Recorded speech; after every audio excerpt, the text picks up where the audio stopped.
I'd just like to acknowledge my teammates on this work, Dr. Amy Reynolds and Dr. Dana Stanley. Obviously, it takes a village.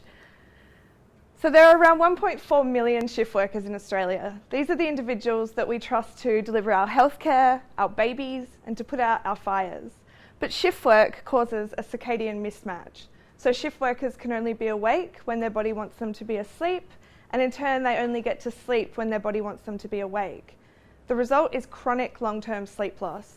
If you've ever experienced jet lag, it feels something like that, just every day of your working life. So it's no surprise then that shift workers experience a 2 to 3 times increased risk of a mental illness. Now, we've traditionally managed this using strategies like teaching shift workers how to set up their bedroom or redesigning their rosters. And not surprisingly, these interventions don't work for everyone all the time, and for some people they don't work at all. So for these people we need a solution. Now, as a sleep researcher, I hear from a lot of shift workers very commonly of gut disturbance, so problems with their digestion. And that made me think, I wonder if there's a relationship between what's happening in their gut and what's happening in their mind.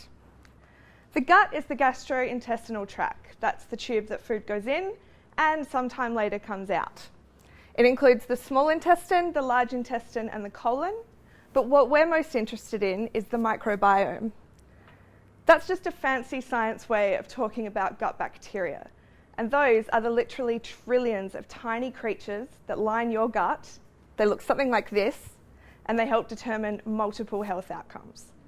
So why do we think that they might be the mechanism through which sleep loss contributes to mental illness? In 2004, a Japanese group of researchers showed that mice with impaired gut bacteria showed an increased stress response compared to mice with a healthy gut bacteria.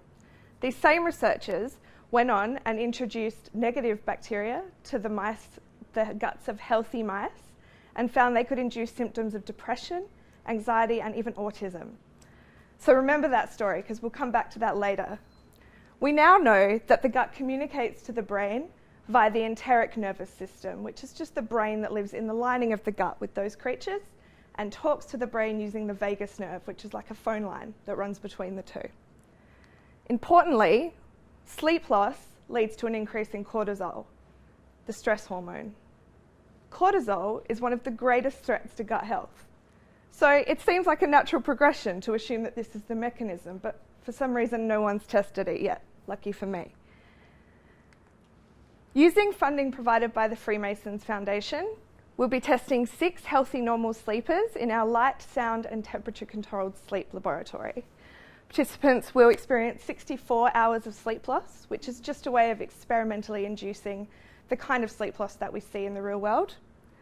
We'll measure stress using salivary cortisol, changes in gut bacteria using stool samples, and changes in mental health indicators using subjective scales. These data will tell us for the very first time whether gut health could be the mechanism through which sleep loss influences mental health. If this relationship is confirmed, it offers us the chance to intervene, and that is to stop sleep loss impairing gut health in the first place. Now think back to those mice I talked about earlier.